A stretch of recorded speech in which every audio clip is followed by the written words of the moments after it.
Good morning, everybody. It is a beautiful, clear morning. No clouds in the sky. I'm wearing my big glasses here so that I can see myself. I want to see what's going on. No, I don't need to. I want to talk about something today, which I have already written a little bit about, and it is about the voluntariness of embodied language. Yeah. So this is a very interesting topic to discuss. That language is a voluntary act. And what does it mean, voluntary? It means that you engage, you participate, you behave verbally because you want to, because you like to. It is voluntary. You're not forced. You're not pressured. You're not threatened. And so the voluntariness of language is something that we have not yet fully understood. And with the voluntariness of language, I mean, of course, the fact that all language is overt. Because as soon as we are, again, due to our involvement in disembodied language, as soon as we are, again, due to our usual way of talking in which we do not listen to ourselves while we speak, as soon as we are, again, involved in the way of talking in which we feel we have to talk in a particular way. We have to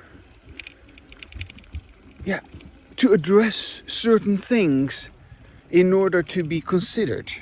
We have to speak in a particular way so that we will get attention for what we're saying. And so our disembodied language, our usual way of talking, is very, very demanding. Speakers in disembodied language always demand the listener's attention. Yeah? And that is threatening, because if you do not speak in the way you are expected to speak, you're supposed to speak, you must speak in such a way so that people begin to listen to you. Yeah? And you must produce language in such a way that it is interesting, that people consider you important, that people consider you powerful, that people consider you intelligent, that people are willing to listen to you because you have something valuable to say. You have supposedly great ideas. But as soon as we engage in this way of talking, which is our usual way of talking, in which nobody listens to themselves, and in which everybody is unknowingly always busy listening to others, or trying to get them to listen to them. Yeah, we're trying to get others to listen to us. But we're not listening to ourselves. And so as soon as we are, again, as we have always been, we have always been having disembodied language. We have always been unknowingly engaging in a way of talking which was involuntary, because we were fearful, we were stressed, we were frustrated, we were overtaken, we were affected, we were continuously disturbed, we were continuously forced in one way or another, anxious to be accepted, anxious to be misunderstood, stressed, frustrated, angry, upset, hurt. We have never experienced this voluntary use of language. We have never felt what it is like to truly enjoy our own language. And so we have endlessly, unknowingly engaged in disembodied language. And in disembodied language, we inadvertently fantasize about inner language. We fantasize about having a mind. We fantasize about having thoughts racing through our head. We fantasize about an endless conversation that goes on in our head. We fantasize that we're hearing voices. We fantasize we're having a conversation with some deity, some god or some angel or some ghost or whatever. We fantasize and fantasize all sorts of things. We fantasize we're talking with the dead. We fantasize all sorts of things because of our disembodied language. Yeah. And so, but our disembodied language was involuntary. And so what we fantasize due to our disembodied language is equally involuntary. And so the so-called private speech that we seem to be having with disembodied language is something that just happens to us. And so our whole understanding of language is wrong, is incorrect, because we believe language to be an involuntary act due to these thoughts that supposedly keep running through our mind. Well, when you have embodied language, you realize there is no mind. There are no thoughts. Language is not an involuntary act. Language, here, you hear me talk, right? Language is a voluntary act. And so, for the rest of this tape, this is not a tape, this is a video. I used to tape record myself a long time ago. I had boxes full of tape. And I just enjoy talking with myself, and I started recording myself, and occasionally I was listening to my own recordings, and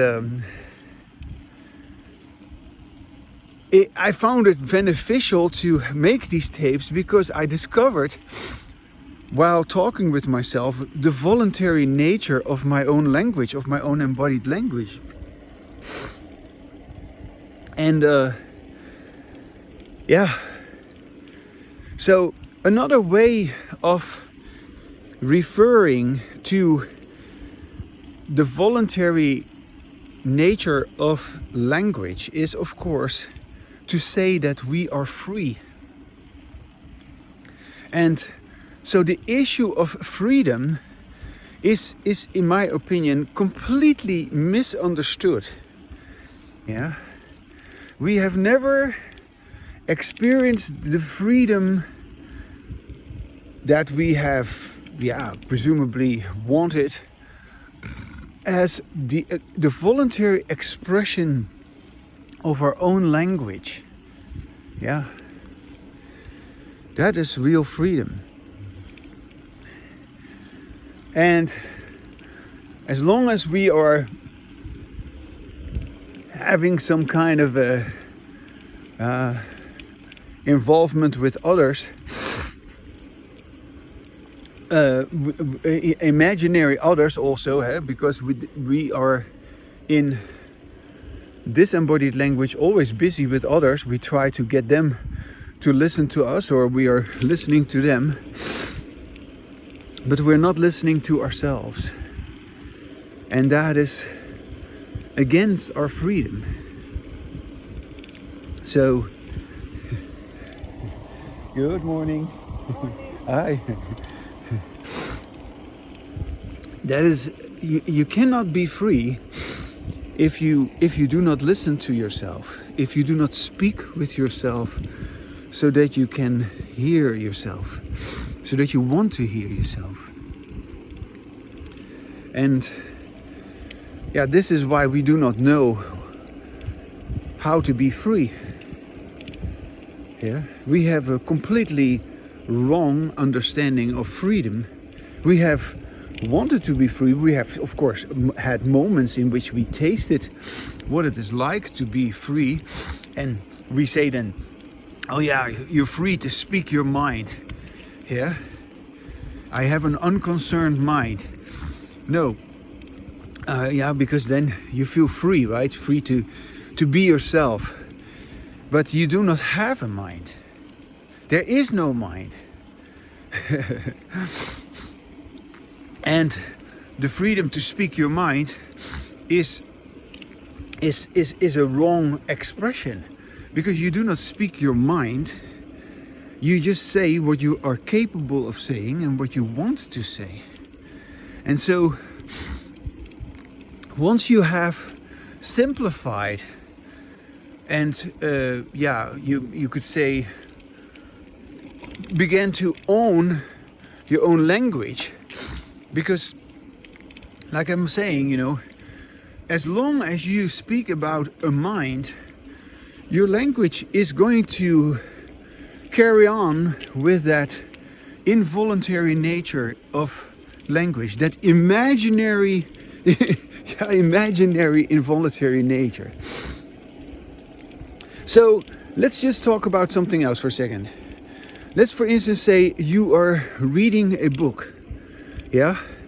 Well, you open that book and you bring your eyes to the pages of that book and you read these words. Now, that is, of course somebody can force you to read that book. But that is not really what reading is. You are not really reading. You are forced to read. Yeah? You are forced to study. You are not reading because you want to read. You are reading because you have been made fearful that if you don't read that book, you will not pass the test or something like that. Yeah? And that book can be a holy book. That book can be a math book. That book can be a book of human history. It doesn't matter. You are, in this case, involuntarily reading that book. And again, the way education is, the way education has introduced us to reading and has introduced us to learning and to studying, it is due to our history with disembodied language. I'm just gonna say it. Your whole concept of learning is based on involuntariness. Yeah? Regardless of what people say. Regardless of what people say, oh no, I want to be a good student, and no. Once you begin to experience the voluntariness of your own embodied language, you realize that everything you have before experienced had to do with involuntariness.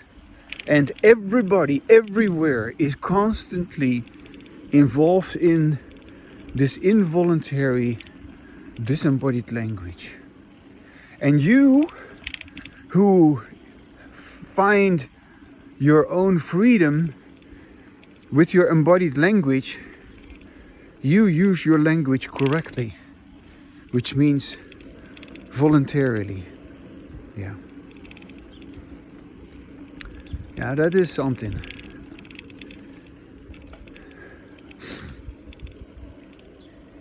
The sun is almost coming up over the hill.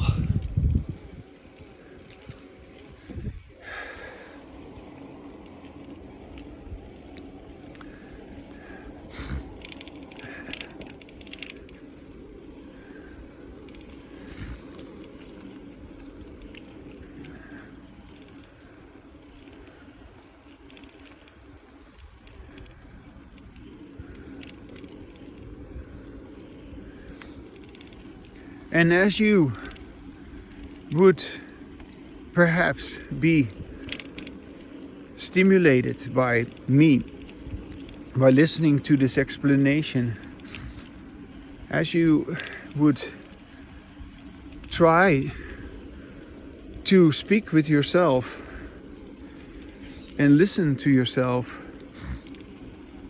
and take your first steps into having your own language, yeah, having your own freedom, having your own correct understanding of your language as an overt phenomenon, as a voluntary overt phenomenon.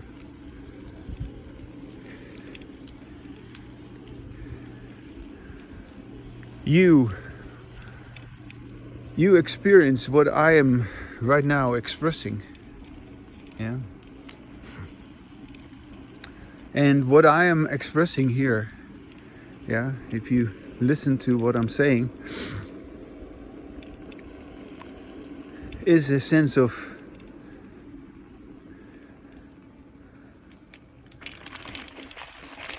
joy, a sense of victory,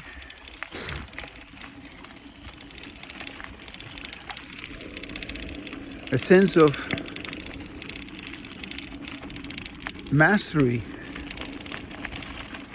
that you have really done what it took to be free, yeah. And this is another important part of freedom. If you don't do what it takes to be free, you will not be free. You are not free. And you are not free because you don't do what it takes. You don't engage like I am in embodied language. And so how am I able to have embodied language? Well, because I've stopped my disembodied language. I've recognized my disembodied language. I've recognized the involuntariness of my disembodied language. And I have recognized the voluntariness of what I'm expressing now, my embodied language. This is what I want. Yeah. I don't want disembodied language. And once you notice the difference between your disembodied language and your embodied language, you will also recognize that too. You will recognize, like, wow, so I never wanted disembodied language. Yeah, that's true. And so stopping your disembodied language is really a matter of recognizing that you don't want it. And allowing yourself to not want it. Yeah? Even though, yeah, and this is really a conundrum, because people, they believe in their thoughts, they believe in their mind, they believe in their inner dialogue that they imagine to be having with themselves. That inner dialogue, that mind of yours, will say, no, but you cannot just have embodied language alone. Everybody will leave you, and yes, everybody will leave you. You will be on your own, completely on your own, because everybody continues with disembodied language. And And that fear, it is going to creep in again if you do not firmly hold on to the truth that all language is overt. There is no inner language, and your mind, no matter what your fearful mind says and your involuntary mind, it just keeps pushing you to do things. But there is no such thing as your mind, because your language, as you say it, as you hear it, is a voluntary act. Yeah. And yeah, you can call it self-control, you can call it consciousness, you can call it, self-realization. All that's of course nonsense words, because you now finally use your language correctly as an overt phenomenon, as a voluntary phenomenon. Yeah, it's just that simple and that clear. Yeah.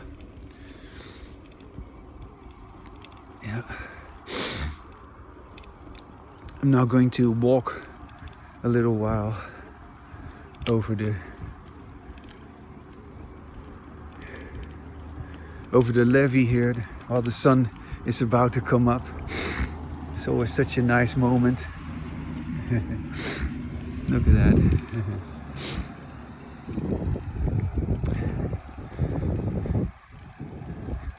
And the sun is gonna come up. And you're going to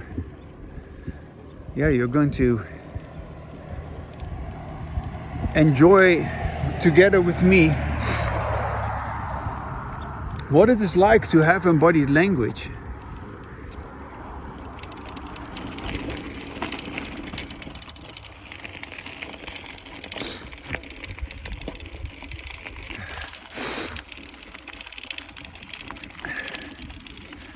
And so I cannot make you listen to yourself. Nobody can make somebody else listening to themselves. I can make you listen to me. People have made other people listen to them. And I have found that if I make people listen to me, that is horrible. That doesn't work for me. So my videos, they are all based on the voluntariness of language. You either want to listen to them or you don't. And if you do, it means that you are beginning to recognize that your language, of course, is voluntary as well. Yeah. And so you can learn about the voluntariness of language only from a person like me who knows about it. And no, I'm not going to tell you what to do or how to be. I know what I do. I know that I listen to myself. I know that I talk with myself. But what you do is what you do. And what you're going to do is what you're going to do. I'm not in any way involved, actually. I'm just having my own freedom, and I'm having my own way of life. Because the moment I am concerned about you, there's again this feeling like, oh, I have to talk like this, I have to talk like that to reach you, to keep your attention engaged, to make sense to you. But I'm not trying to make sense to you, I'm only making sense to myself with my embodied language. And that's what it is when you speak with yourself voluntarily. And so, I'm going to walk here.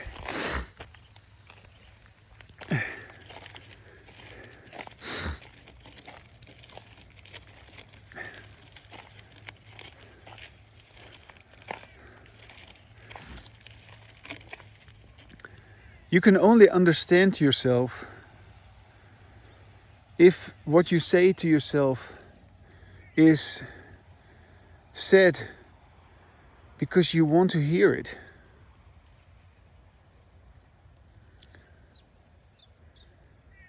There it is.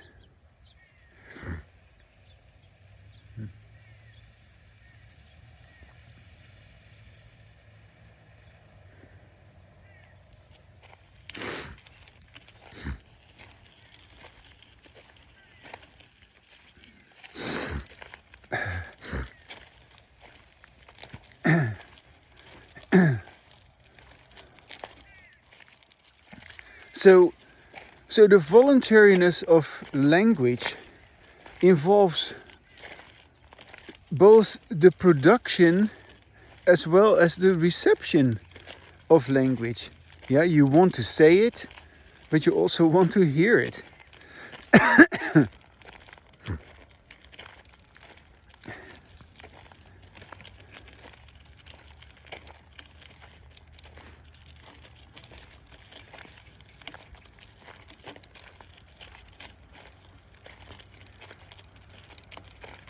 And so in embodied language you are hearing your own freedom.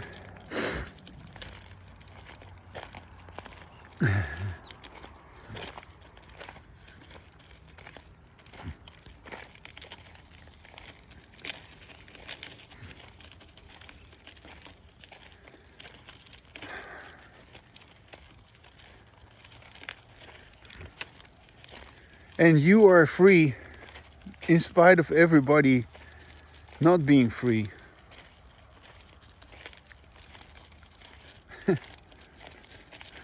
Yeah.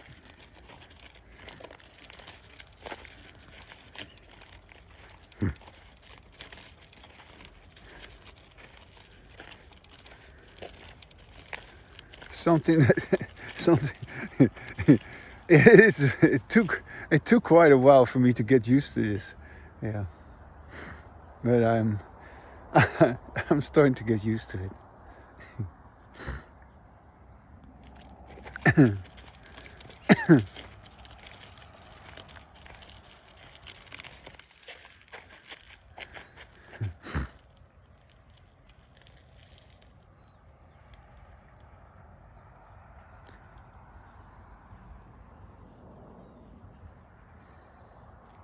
Right now I'm sort of considering that you are watching me and you're seeing me and you're hearing this, and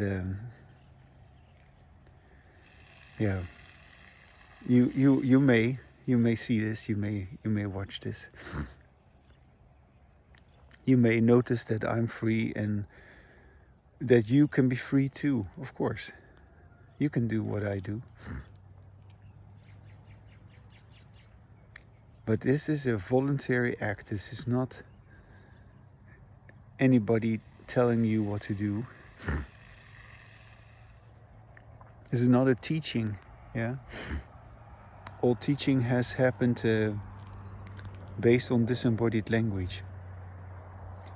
So my own teaching, by the way, because I was teaching psychology for 9.5 years,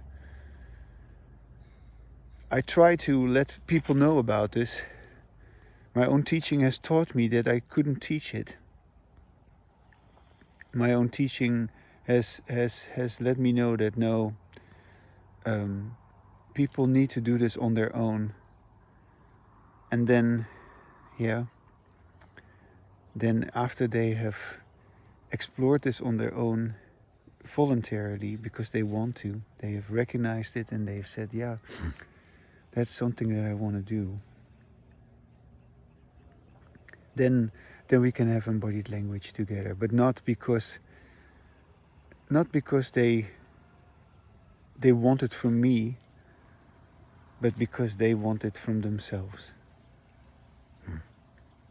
And of course you want it from yourself. Of course you want to be free.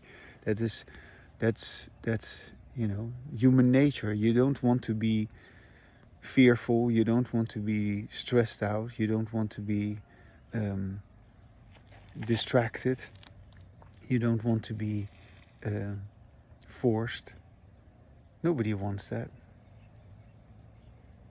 And yet, we live our lives continuously pressured, continuously intimidated by our usual way of talking.